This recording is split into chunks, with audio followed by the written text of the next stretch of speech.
साथियों, जब 100 साल पहले संघ अस्तित्व में आया था, तो उस समय की आवश्यकताएं, उस समय के संघर्ष कुछ और थे।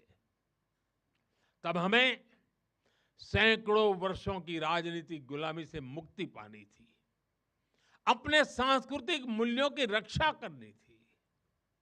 लेकिन आज 100 वर्ष बाद जब भारत विकसित होने की तरफ बढ़ रहा है, जब भारत दुनिया की तीसरी सबसे बड़ी इकोनॉमी बनने जा रहा है,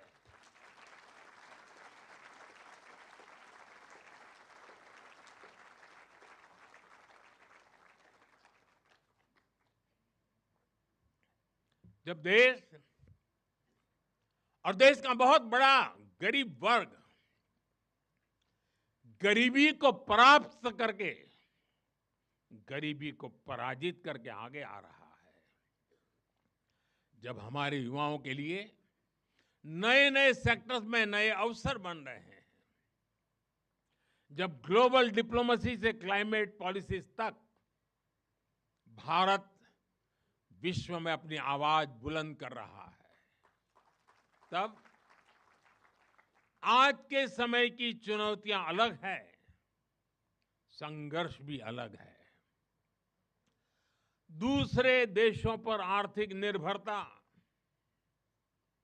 हमारी एकता को तोड़ने की साजिशें, डेमोग्राफी में बदलाव के षड्यंत्र, एक प्रधानमंत्री के नाते मैं नम्रतापूर्वक कहूंगा कि मुझे बहुत संतोष है कि हमारी सरकार इन चुनौतियों से तेजी से निपट रही है।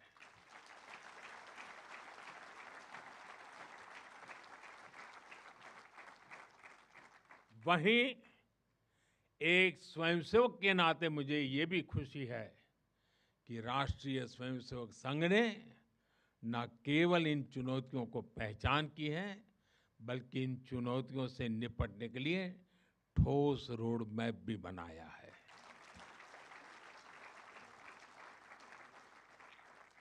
अभी माननीय दत्ता जी ने जिन चीजों का उल्लेख किया, मैं अपने तरीके से फिर से एक बार उसका उल्लेख करना चाहूंगा।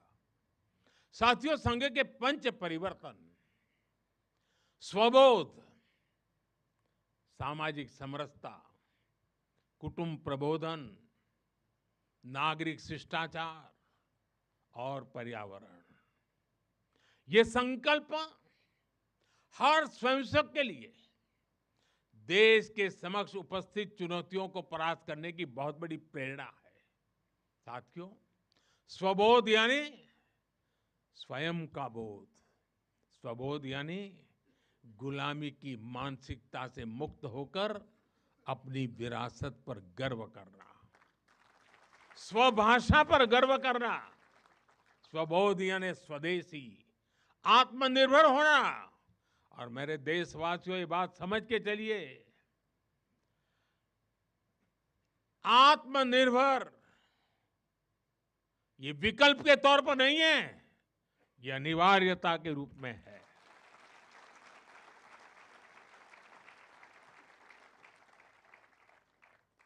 हमें स्वदेशी के अपने मूल मंत्र को समाज का संकल्प बनाना है।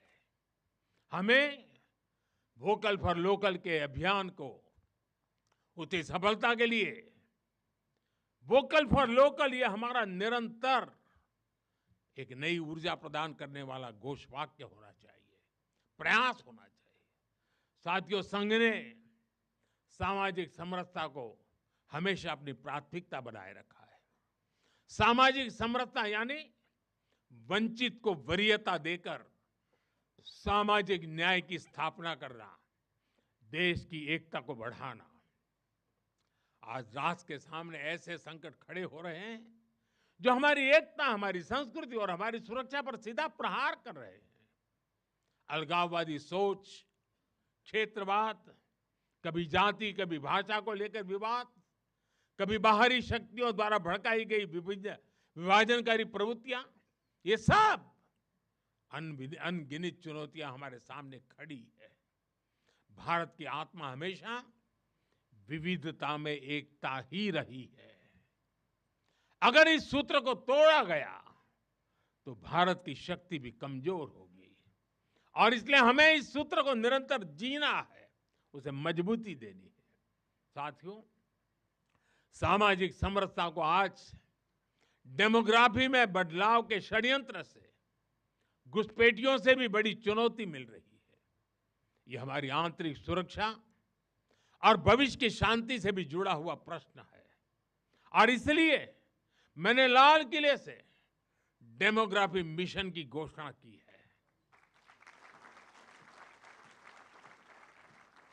हमें इस चुनौती से सतर्क रहना है, इसका डटकर मुकाबला करना है। साथियों, कुटुंब प्रबोधन आज समय की मांग है। जो समाज शास्त्र के सदियों से चली आई पंडितों की भाषा है, उनका कहना है, हजारों साल तक भारत के जीवन में जो प्राण शक्ति रही है, उसके अंदर एक कारण उसकी परिवार संस्था है।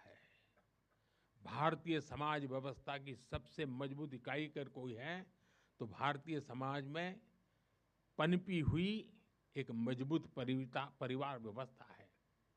कुटुंब प्रबोधन यानी उस परिवार संस्कृति का पोषण जो भारतीय सभ्यता का आधार है, जो भारतीय संस्कृति से प्रेरित है, जो जड़ों से जुड़े हैं।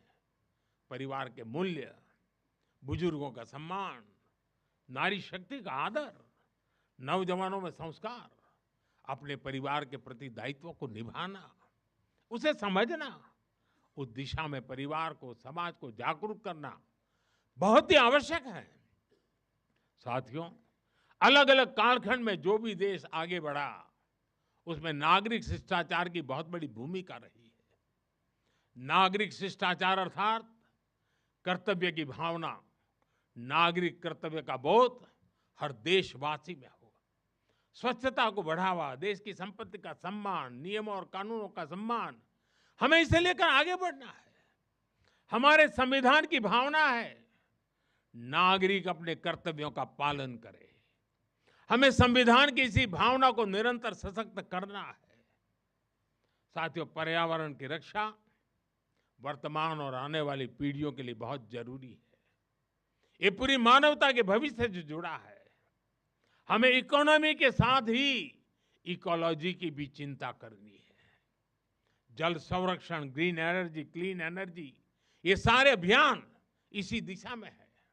साथियों, संघ के ये पंच परिवर्तन, ये वो साधन है जो देश का सामर्थ्य बढ़ाएंगे, जो देश को विभिन्न चुनौतियों से निपटने में मदद करेंगे, जो 2047 तक विकसित भारत के निर्माण का आधार होंगे।